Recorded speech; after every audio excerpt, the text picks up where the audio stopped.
Hello and welcome, dear students. This is Professor Siddharth Surana, Chartered Accountant from Mumbai. Obviously, I travel to other places also and pen drive lectures every state of India and every country where ICAI conducts exams. The last results of CA final exam were out for November 2019 attempt, and I am very proud to mention that All India rank 3, All India rank 5, 12, 28, 35, 44. I have got 6. Obviously, some of them are in new course, some are in old course, but I am a proud teacher of all these rank holders. And now the challenge ahead. The next upcoming attempt of CA final is May 2020. Immediately after that will be November 2020. Both these exams will fall under the assessment year 2021. So the last exam November 19 was AY 1920, and now May 20, November 20 will fall under AY 2021, and this will require students to study some amendments. Any student who could not clear unfortunately November 19 exam and now has to give the exam again has to mandatorily learn these amendments. These amendments are applicable for May 20 and November 20, and today I bring for you the lecture on amendments applicable for May 20 and November 20 CA final direct tax exam. This lecture is going to be recorded in 2 languages. One is what I am doing right now, 100% English language, specially and specifically dedicated to students of South India. After I have started traveling to South, I go to Kerala, Cochin. I have realized that students over there require somebody to deliver lectures in 100% English. So this year, all my recordings, my full course, my amendment course, question answer course, later on there will be a case law lecture also. All the lectures are recorded in 2 languages. One, what I do every year under normal recordings, that is a mix of Hindi and English. So the delivery is over there also in English only, but everything is explained in Hindi for the benefit of students of North. And this separate lecture only wholly and exclusively in English, specially and specifically for the benefit of students of South. So this lecture is the English version. The Hindi-English mix version will be separately made available in the form of a separate video. So whatever you prefer, if you prefer a mixed language, then you should go for that. And if you prefer 100% English, that can be only if you are from South and there is a language problem, then this lecture is meant for you. Before I start the amendments, I would like to make one thing very clear, that these amendments are being taught to you on an understanding that you have already studied the law till exam of November 2019. That means you know the law up to AY 1920. So there were amendments in 2017 budget, 18 budget. Every year there are amendments that are enacted in income tax. It is assumed that you have studied the existing law, because in this lecture I am not going to explain sections, the existing sections. This lecture is going to be wholly and exclusively to make you understand only what are the changes that have taken place, only the changes. So you should go further in the lecture only and only if you have already studied the portion till November 19 and now you want to study the amendments. Any student who is studying for the first time, this is not what you study. For the first timers, you have to first study the full course. Are we clear? So on an assumption that you know the law up to November 19 exam, we will learn the amendments for May 20 and November 20. Let me give you a brief introduction of what we are going to do this time. First of all, what is going on in the country, I don't know. This was an election year 2019. So there was one interim budget which was presented by the government just before elections by interim finance minister Mr. Piyush Goyal. Thereafter, like every election year, after elections, the new government presents a proper final budget. That final budget was also announced on 5th of July 2019. A final budget was announced. And then all of a sudden government realizes that the corporate sector is undergoing bad times, tough times, and thus we need to bring some tax benefits for our corporate sector. Then on 20th September, suddenly the finance minister came up with something called the Taxation Laws Amendment Ordinance 2019, and that ordinance has brought further amendments in income tax. Normally in 1 year we study one finance act. This is a rare occasion. That is why I said we don't know what is happening in the country. This is one such rare occasion where now we have to learn 3 finance acts. There was interim finance act, very little tax beneficial amendments because they wanted to be good in the eyes of the public just before elections. They brought some tax benefits. Then in the final budget, like they do every year, they brought one proper budget where they brought a lot of amendments, and then ordinance again for the benefit of assessees was brought. So we will be learning everything. Now for you as a student, it does not make a difference whether the amendment came in the interim budget, final budget or the ordinance. As a student you are required to learn all 3, and I will be teaching you all three, most of which came in the final budget only. If it came in the interim budget or the ordinance, I will specify. By the way, if I don't specify, it is still going to be alright till the time you know the amendments of all 3. So you have to learn amendments of the interim budget, I will cover them, final budget I will cover, and ordinance also I will cover, but I will cover only amendments on the understanding that you have already studied the existing law. When I teach the full portion of CA Final Direct Tax in any classroom, I prepare a textbook and teach my chapters in that order, and I will be teaching you the amendments also in the same order, in the order of chapters that I have taught in class. So I have in my class there is an order: introduction, double taxation relief, cash loans, NRI taxation, special rates. I am going to be teaching in that manner only, strictly according to that order. So these amendments will be discussed in the order of chapters of my textbook. Next, as I already told you, May 20 as well as November 20 amendments will be covered. If you are in May 21, then this year's budget of 2020 will be applicable to you, where they have brought a new system, old system of tax rates and new system. So earlier we had that in CA course, old course or new course. Now in tax you have old rates or new rates. That is applicable for May 21. If you are a student of May 20 or November 20, all the amendments will be covered in these videos. You don't have to study anything separate. Okay. So in the order of the textbook, for May 20 and November 20, interim, final as well as ordinance amendments applicable for CA Final Direct Tax will be discussed with you in this particular lecture. If you want to say anything about the lecture, you can mail or WhatsApp on the 2 places given. Email ID is given, WhatsApp number is also given to you. You have my channel, best channel, subscribe to it. Some Facebook pages also. For those who are interested in knowing where my lectures take place, so in Mumbai, South Bombay is what this area is called. There is an organization called Kapasi Commerce Classes. In Mumbai only, one other place, it's a distant suburb of Mumbai called Mulund. Over there at Mensa Commerce Classes my lectures are taking place. Outside Mumbai there is another city called Navi Mumbai. In English if you translate it is called New Bombay. Over there is a place called Vashi. At that place, at an organization called Achievers Academy. Ahmedabad, in an area called Navrangpura. Ahmedabad is a city in Gujarat, in an organization called Navkar Institute. And for South Indian students, specially where I am recording these English lectures specially exclusively for students of South India, I come to Kochi at Lakshya CA campus. So I am working with various organizations across the country. You can, if you want face-to-face lectures for any of the upcoming batches, then you can contact any one of these organizations. And as I told you that I have students in all states of India and all countries where ICAI conducts exam. This is because of my pen drive lectures. So any student interested in pen drive lectures can contact this number. And as I already told you, for May and November 20, I have got for you full course, crash course. Revision lecture will also be recorded. Amendment lecture, case law lecture. Those students who want only question answer, I will be recording that also. And the beauty this time is that both will happen in 2 languages. So there will be one language, specially fully English, like I am recording right now. And then separate lectures of mixed language will be available, which I have already mentioned here also for students of South India. Video lectures will be available in full English form separately from our usual video lectures.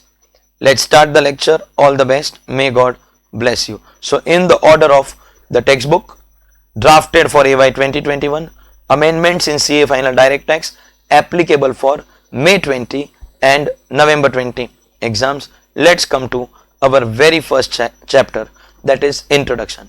Introduction in my book is that chapter where I teach students the new slab rates for the year which are always announced in every finance act, and I also teach students as to how to go about the chapter, how to go about the whole portion of CA final direct tax, which chapter is important, which chapter is not important. No need to buy any author's textbook because our book covers everything.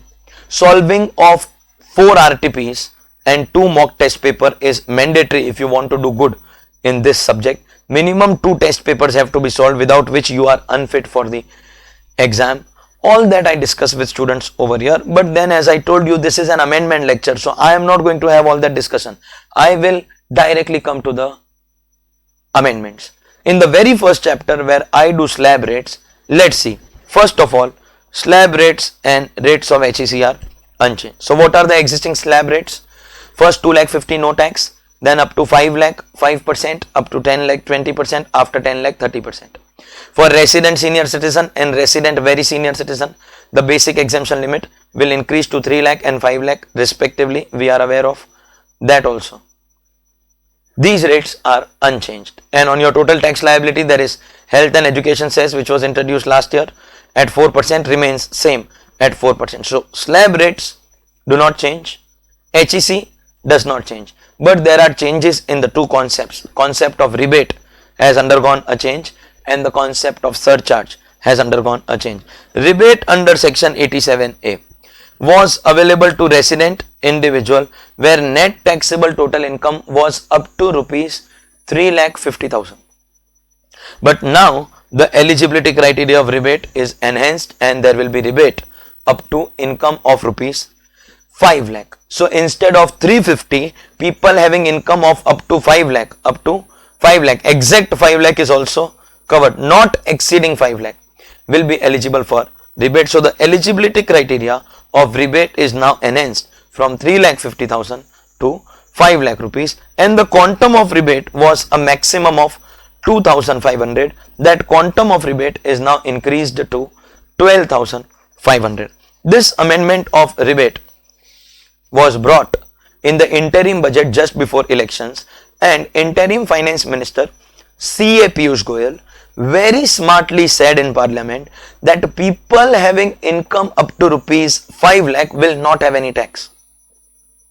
Look at the words chosen very carefully. People having income up to rupees 5 lakh will not be having any tax. How? He has not increased the basic exemption. The basic exemption limit was 250. It remains 250. What is the change that he has brought? He has increased eligibility criteria. Up to 5 lakh, what is the tax liability of an assessee? First 250 no tax, then remaining 250 12,500, or for senior citizen 10,000. For super senior it is 0 only because basic exemption only is 5 lakh. And now we are going to enhance the rebate quantum from maximum 2,500 to maximum 12,500. So supposingly a person has income of exact 5 lakh. First 250 no tax, then 250 at 5%, that will be 12,500 rupees. But because the income is up to 5 lakh, 3 conditions: resident, individual income up to 5 lakh, that 12,500 will end up becoming 0 and the tax liability will become 0. But this does not mean that the basic exemption is changed, because only if you have income up to rupees 5 lakh, because of rebate your tax liability will become 0. Any assessee who has income of 5 lakh and 10 rupees, I am not taking 5 lakh and 1 rupee because in rounding off that will become 0. So I am taking 5 lakh and 10 rupees.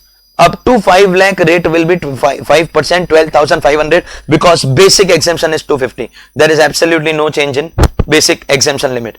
Basic exemption limit even now remains at 2,50,000 rupees.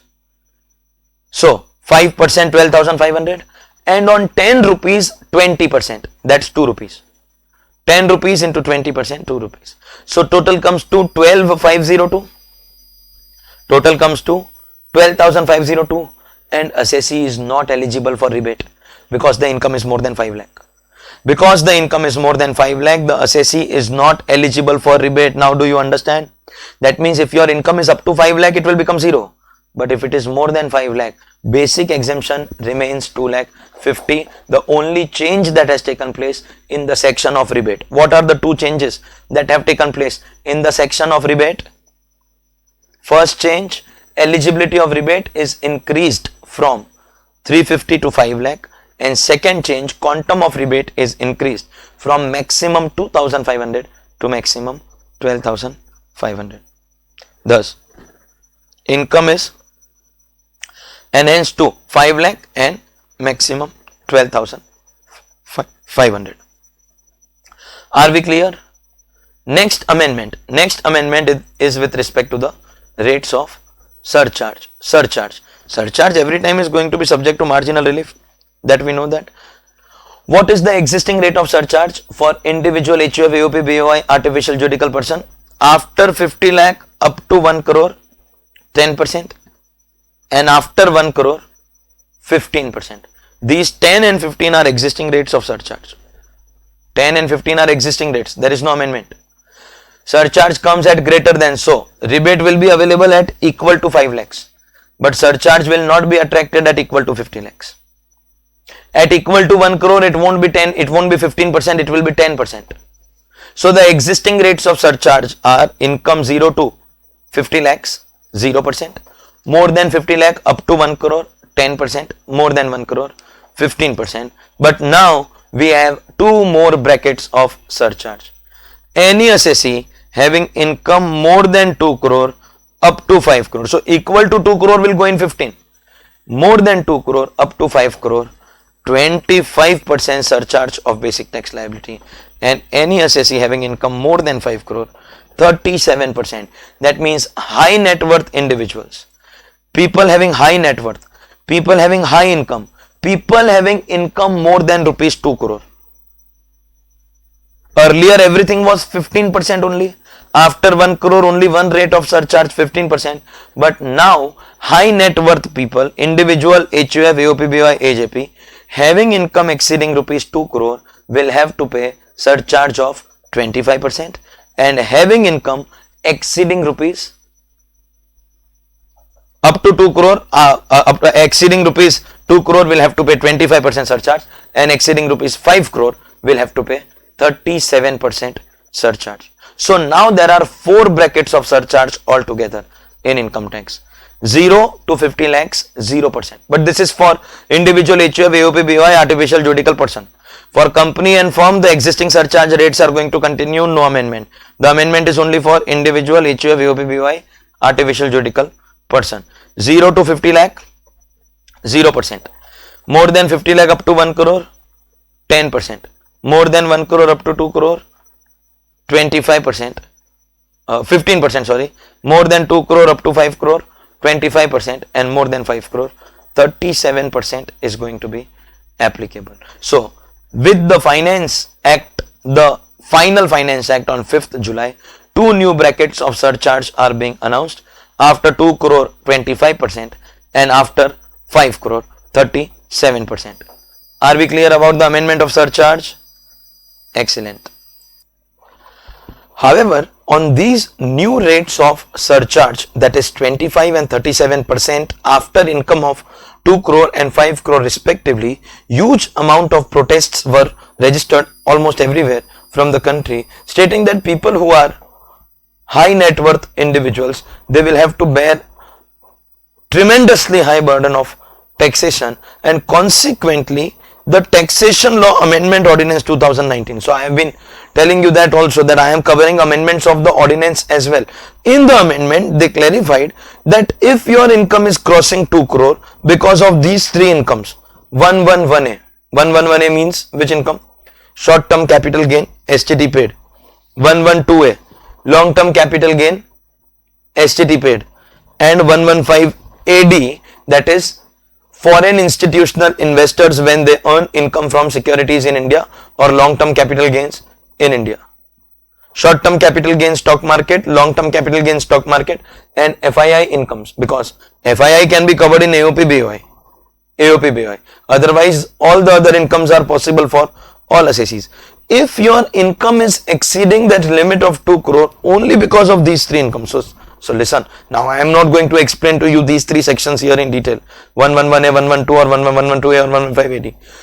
These amendment lectures are on an assumption that the existing law is already studied. You just want to learn the amendments. So 111A short term capital gain, 112A long term capital gain, 115AD incomes of FII. If your income is exceeding rupees 2 crore only because of these incomes, means if you remove these incomes from your total income, then your income is less than 2 crore. If you remove it, then your income is less than 2 crore. In that case, the new surcharge rates of 25 and 37 will not be applicable.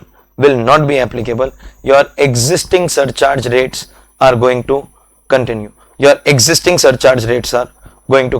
And supposingly your income had already crossed 2 crore rupees or 5 crore rupees as the case may be.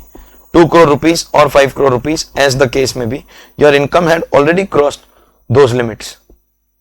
Even before you added these incomes 111A, 112A or 115AD, then obviously the new rates of surcharge will be applicable, that is 25% and 37%. But on these incomes, that is your capital gain income or your 115AD income, if you are FII, 115AD is only for FII, still the rate of surcharge will be 15% only. In other words, on these incomes that additional rate will not be applicable. This actually requires explanation with the help of some numbers. Only when you are taught this with the help of some numbers, you will actually understand what exactly is happening out here. Without numbers, it is not going to be possible for you to understand. So first go and check what is your net taxable total income.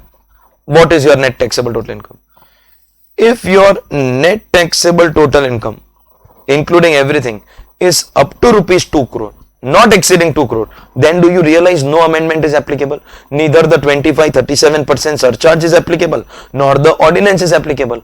Ordinance applies only to those people who have entered 25% or 37% surcharge. That is people whose income is exceeding rupees 2 crore. That means, can I say the existing surcharge rates? What were the existing surcharge rates?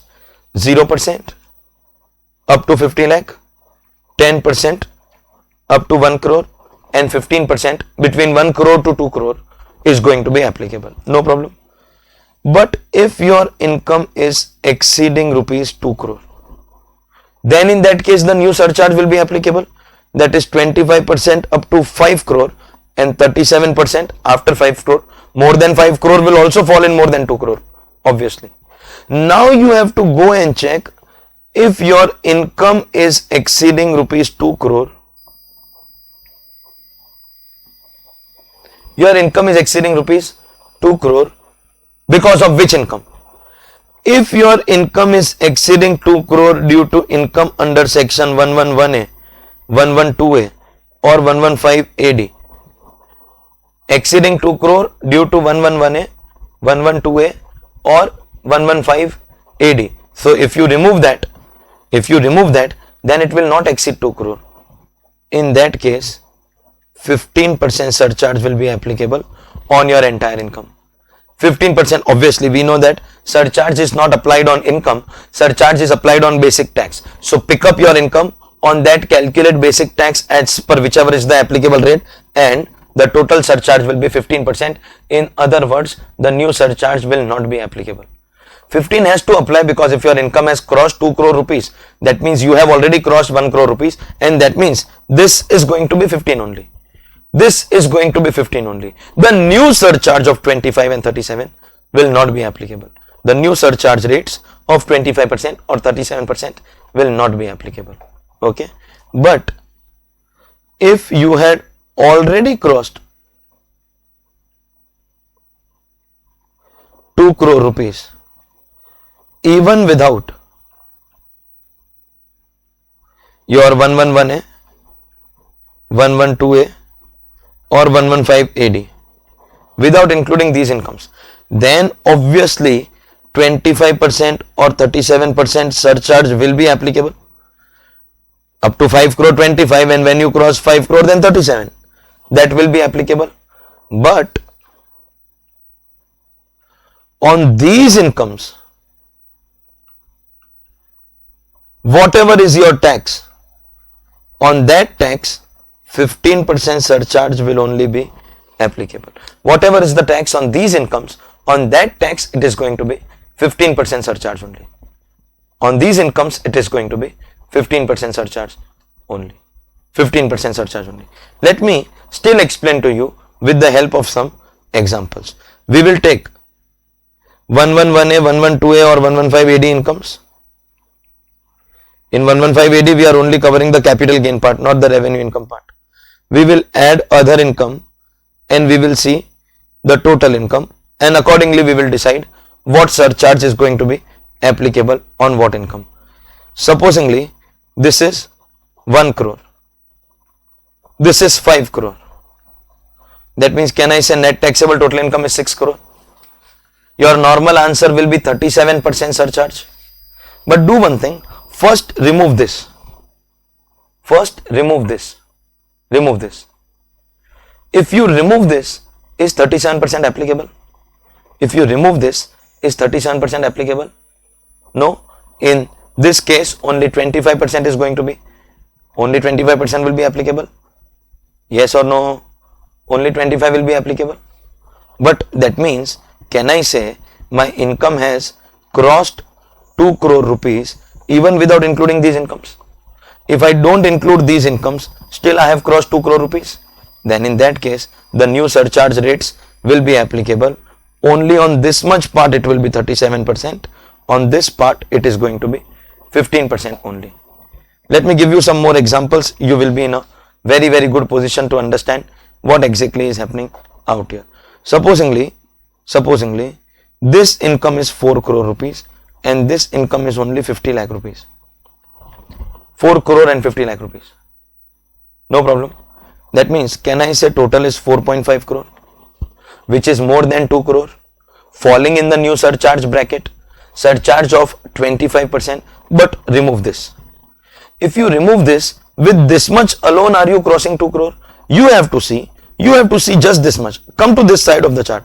Your income is crossing 2 crore because of what? Is it already crossing or because of these incomes? In the first case, it was already crossing. If it is already crossing, then new surcharge rates will be applicable. But on this income, still it will be 15%. And here if you observe, if you remove this income, actually you are in 50 lakh income. That means your income is crossing 2 crore only because of these incomes. In that case, on this entire total, obviously, again I will say, surcharge is not applicable on income. On this income, you will be calculating tax, and on the total tax, 15% will apply. Here what we will do, we will calculate tax on 6 crore, and then on this tax 15%, on this tax 37%. Why are we applying the new rate of surcharge? Because your income has already crossed 2 crore even before including that amount. You have already crossed 2 crore even before including that amount. So you just have to see your income is crossing rupees 2 crore. How? Is it already crossing? Then new surcharge applicable, but on this income it will still be 15%. And if it is crossing only because of this, then new surcharge will not be applicable. It is going to be 15% on your full tax liability, 15%.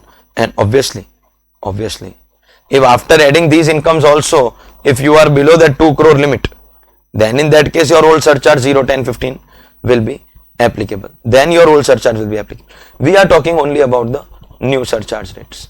So the new surcharge rates of 25% or 37% will be applicable only if your income had already crossed rupees 2 crore without including these incomes. And in such cases also, on these incomes it is going to be 15% only. On these incomes it is going to be 15% only. Are we clear, all of us? So, excellent, fantastic. That was explanation about the two new surcharge rates and the change that has come in the ordinance. Now, this ordinance change comes in 111A, 112A, which in my textbook is covered in NRI taxation chapter, and this section 115AD in my textbook is covered in special rates of tax chapter. These are covered in different chapters. So obviously when we come back to those chapters, we will not be repeating these amendments. That's common sense. But is this understood by everybody? Very good. Let's go ahead. Next chapter, double taxation avoidance agreement. Next chapter, double taxation avoidance agreement. There is absolutely no amendment. So same system of unilateral relief, bilateral relief is going to continue. Next, mode of acceptance and repayment. That means which two sections are we talking about? 269 SS and 269 T. The loans can be taken or repaid through account pay check, account pay draft, or electronic clearing system through a bank account, that is NEFT, RTGS, ECS. But now they are saying that we will cover such other prescribed modes, electronic modes also. That means electronic modes through a bank account or other modes will also be covered. So it will be account pay check, account pay draft, electronic modes through a bank account, or electronic modes through other prescribed modes. And recently Government of India released a circular. It was also announced by the finance minister, and she said that these other prescribed electronic modes will cover your RuPay debit card, it will cover UPI, transactions through UPI. Such payments are also now going to be covered in your transactions. And please listen to me carefully. Listen to me carefully. In whichever section of the whole Income Tax Act, there is a restriction on the mode of transaction. 269 SS and 269 T were the first case. If you go further, in political party, there is a mode of acceptance of accepting donations from the public. In business profession, for 40A subsection 3, cash payment more than 10,000, 3 modes restriction is there. In 44 AD, presumptive taxation, if you want to offer your income at 6% instead of 8%, then again there is a restriction on modes. In your section 50C, stamp duty value. In your section 43 CA, again stamp duty value. In your section 56, when the receiver has to pay advance for immovable property, there is a restriction on mode of transaction. In whichever chapter there is a restriction on the mode of transaction, which covered account pay check, account pay draft, and electronic system through a bank account, now electronic system other than bank account will also cover RuPay debit card and UPI. These are also going to be covered. And this particular amendment has come in a lot of chapters. Are we clear? Next, NRI taxation. The very chapter NRI taxation, that way does not have any amendment. The only amendment is that if your income is crossing 2 crore rupees only because of 111A or 112A, then the new surcharge will not be applicable. The old 15% surcharge will continue. And if your income had already crossed 2 crore rupees, then new surcharge of 25 or 37 will be applicable. But even then, on these incomes, it is still going to be only 15%. We have already discussed this. Next, I discussed with students something called International Financial Services Center, that is IFSC. The tax benefits of IFSC come in a lot of different chapters. What are the tax benefits available to International Financial Services Center under income tax? They come in a lot of chapters. For example, IFSC does not have to pay DDT.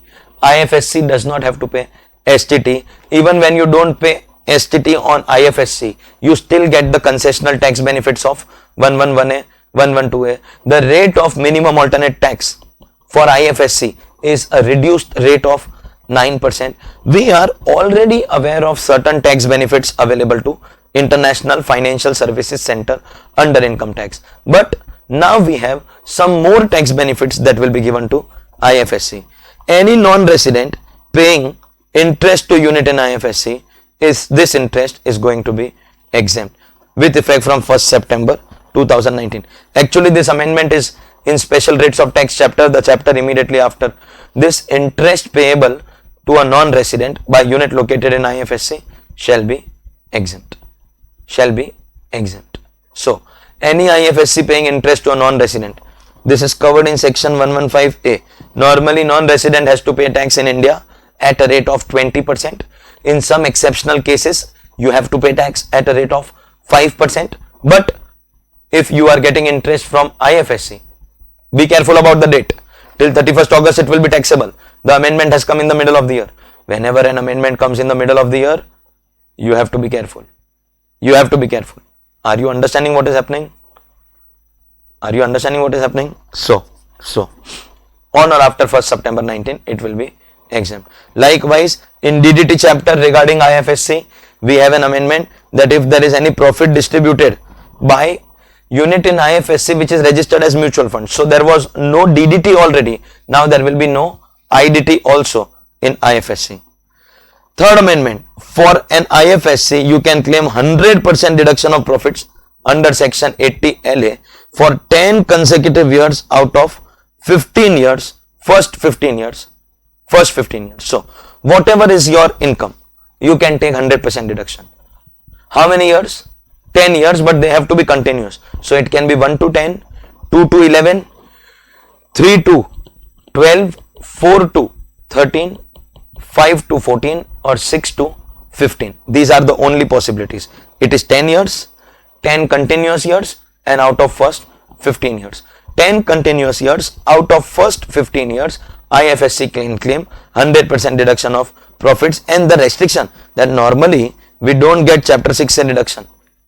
Against any income taxable at special rate, we don't get chapter 6A deduction. But that restriction is not going to be applicable out here. That restriction will not apply out here. You will get your chapter 6A. You means who? The IFSC itself. So this benefit was for the person who is getting interest from IFSC. But this benefit and this benefit is on the for the IFSC itself. Are we clear? Tax benefits available to IFSC. These tax benefits also will again get repeated after some time in certain other chapters because they belong to other chapters. The interest point belongs to special rate of tax. The DDT point belongs to your DDT chapter, IDT not applicable, and likewise they will get repeated. But now we have understood these amendments. Let's go ahead. Next chapter in my textbook is a chapter called special rates of tax. First, what I already discussed, section 115 AD. Section 115 AD is a section for foreign institutional investors. If it is AOP, please understand, most likely that FII will be a foreign company. If our FII is a foreign company, already that 25% or 37% is not applicable, because that new surcharge of 25% or 37% has come only for individual, HUF, AOP, BOI and artificial juridical person. That new surcharge has not come only for companies and firms. But if it is registered as AOP, if FII is registered as AOP, then the new surcharge will be applicable. So same rule over here. Remove this income and check. If your income has already cost 2 crore or 5 crore, then the new surcharge rates will apply. But on this income, 15%. And if after removing this income, your income is actually less than 2 crore, then it is going to be 15%. Then it is going to be 15% surcharge on entire amount. Okay. Interest to non-resident by IFSC already discussed just now only. Section 115A will be exempt. And next, in your section 115A, one more amendment has come to promote non-residents. Any borrowing during the period 17 September 18 to 31st March 19, if the borrowing is through rupee denominated bonds, that means a non-resident has subscribed to these rupee denominated bonds. A non-resident has subscribed to these rupee denominated bonds. Any borrowing in these rupee denominated bonds, but the bond should be issued during the period 17 September 18 to 31st March 19. 17 September 18 to 31st March 19. Listen. Now we are in the financial year 1920, applicable for you, that is assessment year 2021. First of all, are we clear about that? The interest will happen in 1920, 2021, 21, 22. We don't have to see the period of interest. We don't have to see the period of interest. We have to see when was the money borrowed. The borrowing period should be 17th September 19 to 17th September 18 to 31st March 19. The borrowing should take place during this period. Are we clear? Are we clear? It is going to be forever exempt for non-resident. One benefit we are bringing for non-resident. These were your amendments in your chapter called special rates of tax. Which chapter? Special rates of tax. Next chapter in the order of my textbook, DDT, buyback tax, income distribution tax. DDT, buyback tax, income distribution tax. Let's go to the amendments one by one. First, do we know that there is no DDT on IFSC? Already there is a rule. That is an existing rule. Existing rule. But as a clarificatory amendment, this is not really an exam point of view amendment, as a clarification, whether the IFSC has distributed the dividend out of current income or accumulated income, both will have no DDT. There should not be any confusion that only if it is current income there will be no DDT, if it is accumulated income there will be DDT. As a clear clarification, clear case of clarification, we are clearly telling you whether the distribution is out of your current income or whether the distribution is out of your accumulated profits, there will be no dividend distribution tax on a unit located in International Financial Services Center. No DDT on IFSC. Clearly we are telling you, no DDT on IFSC. Next, 5th July 2019 was the budget day. 5th July 2019 was the budget day. So amendment is also becoming applicable from that date. Every election year, amendments become applicable from the middle of the year. And you have to be very, very careful. You have to be very, very careful that now from 5th July, tax on buyback will apply for listed shares also. Till now, buyback tax, that is section 115 QA, 20% plus without grossing up, so 20 upon 100 plus 12% surcharge plus 4% HEC was applicable only upon buyback of unlisted shares. But now buyback will be applicable for listed shares also. And from which date? From 5th July. So be careful. For any buyback that has taken place up to 4th July 2019, buyback tax will not apply on listed shares. It will apply only on unlisted shares. But any buyback taking place from 5th July 19 or subsequently, then buyback tax will apply on listed as well as unlisted shares. Is this clear? This was announced in the final budget on 5th July. But they realized the problem. The problem is, it is possible that there is some company that has already made announcement of buyback. The company has already announced a buyback. Is that possible? Is it possible that a company has already announced buyback? Before 5th July of listed shares, thinking that there will be no BBT, thinking there will be no buyback tax. The company has already announced the buyback, and now all of a sudden they are bringing a budget amendment saying that buyback tax will apply on listed shares also. So in the ordinance, in the taxation law amendment ordinance, this second point was brought, that if the public announcement of buyback was already made before 5th July, then buyback tax will not be applicable. So listen, buyback tax will apply on unlisted shares throughout the year. On listed shares till 4th July not applicable, from 5th July it will be applicable. But on listed shares, if announcement was made before 5th July, then again it will not be applicable. That means, in simple language, listed shares where buyback was announced on 5th July or later, buyback tax will be applicable. Are we clear about this? 100%. And this third amendment already discussed, from 1st September 19, mutual fund located in IFSC will not be paying income distribution tax also. So DDT benefit was already there in IFSC. Now we have IDT benefit also. We already had DDT benefit, now we have IDT benefit also. Are we clear? Next chapter in the order of my textbook is a chapter called Special Economic Zone. In Special Economic Zone there is no amendment, and in Business Trust also there is no amendment. No amendment in SEZ as well as Business Trust. So the next amendment that we have is in our chapter called Taxation of Investment Funds. In our chapter called Taxation of Investment Funds. Till now the system in investment funds was that loss will be carried forward by the investment fund. So if there is profit, business income will be taxable for the investment fund, and other heads of income will be taxable in the hands of unit holders in the proportion of holding.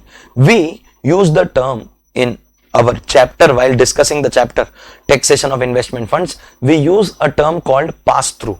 Pass through means the other income will be taxable directly in the hands of the investors. So what is the existing rule? Business income will be taxable for the investment fund. Other income will be taxable for the investors, that is unit holders, whether you distribute or you don't distribute, that is pass through. But as far as your losses are concerned, the loss carry forward will be done by investment fund only, both the business loss as well as other losses.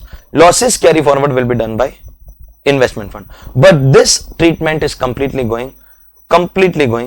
undergoing a change.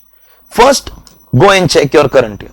If there is any current year loss, it will be first set off against other incomes of the current year itself. Set off is always going to be done by the investment fund only.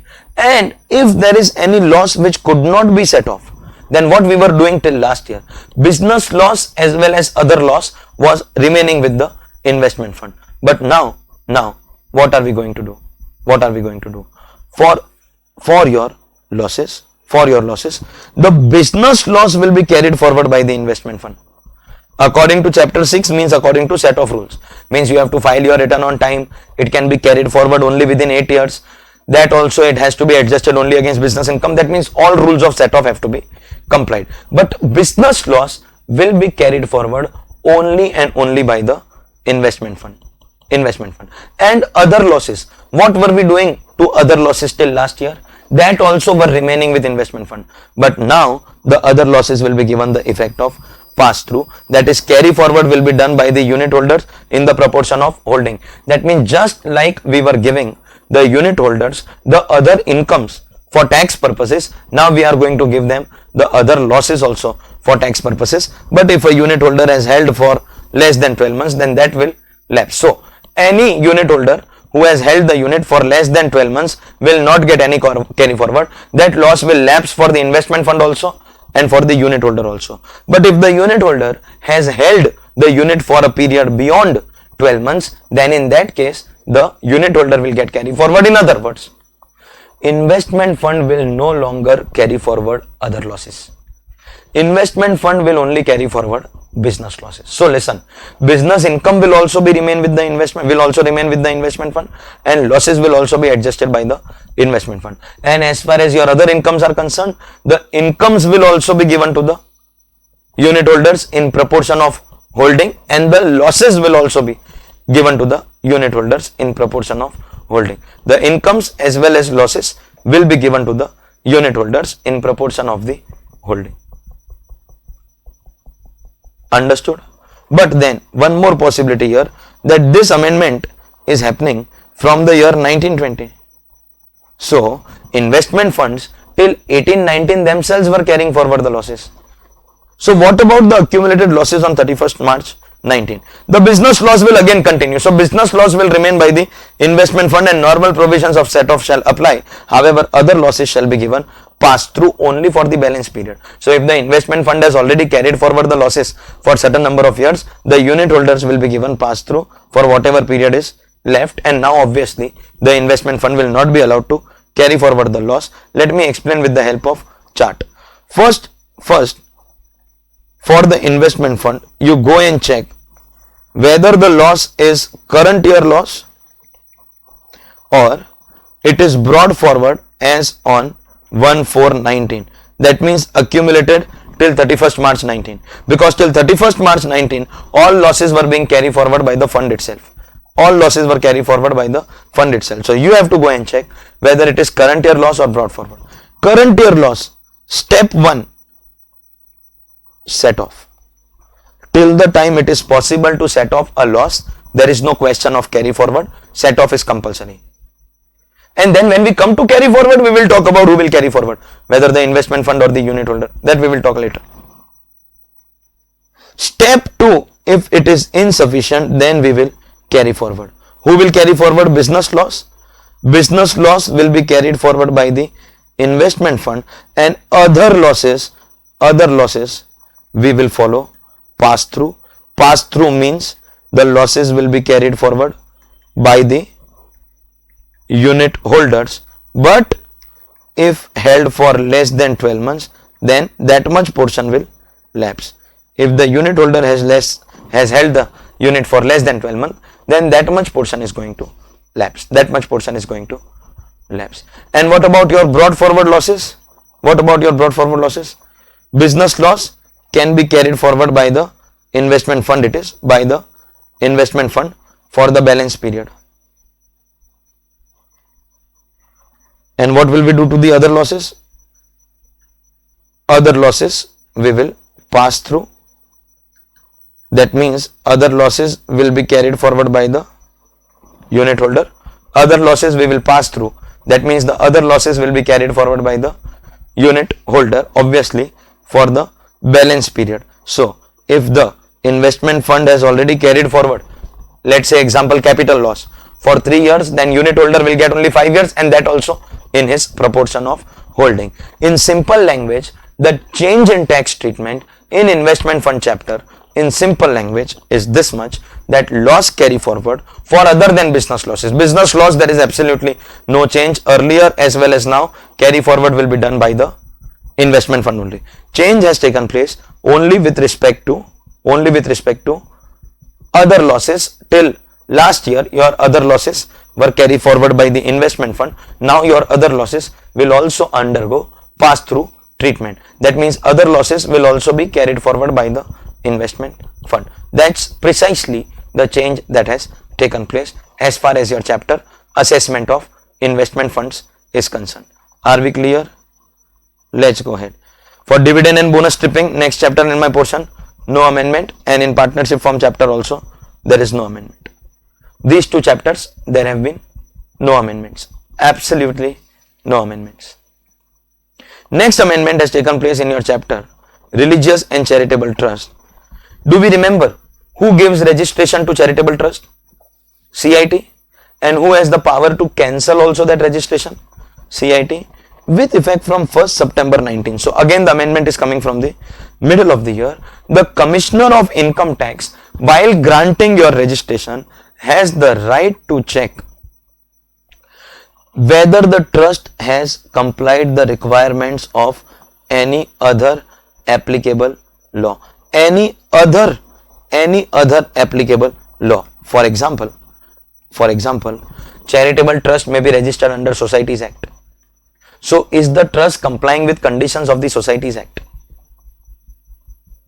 You have registered yourself under any other law. Listen, even companies earlier they used to be called section 25 companies. Now I think in Companies Act 2013 we call them section 8 companies, non-profit making companies. They have to satisfy the requirement of the other law which is applicable to them. And if you have dissatisfied the requirement of any other applicable law, then in that case we can cancel. We can deny the registration or we can cancel. So till now the CIT was checking at the time of granting registration or at the time of cancellation of registration. The CIT was only checking about compliance with income tax law, but now he has got the power to check compliance with any other applicable law as well. So your CIT can check compliance with income tax, or your CIT can check compliance with any other applicable law also. Any other applicable law also. Are we clear about this? All of us? Next chapter, assessment of political parties. That one amendment which I told you while doing 269 SS, this amendment has taken place in every chapter of income tax where there is restriction on the mode of transaction. Wherever there is restriction on the mode of transaction, this amendment has taken place. So a political party, be careful, with effect from 1st September 19, a political party can accept donation and contribution through account pay check, account pay draft, electronic system through a bank account, or any other prescribed electronic mode. Any other prescribed electronic mode in which RuPay debit card UPI has been prescribed. Are we clear? So this amendment has come in a lot of chapters. Again and again we will be coming across this. in assessment of political parties. In chapter number 14, assessment of electoral trust, there is no amendment. No amendment. That chapter gets over. But the most important amendments and the highest number of amendments have taken place in your chapter MAT, that is minimum alternate tax. Minimum alternate tax has got crazy number of amendments, especially with the ordinance. When the taxation law amendment ordinance was announced, that is the third budget for the year, it completely changed our chapter minimum alternate tax.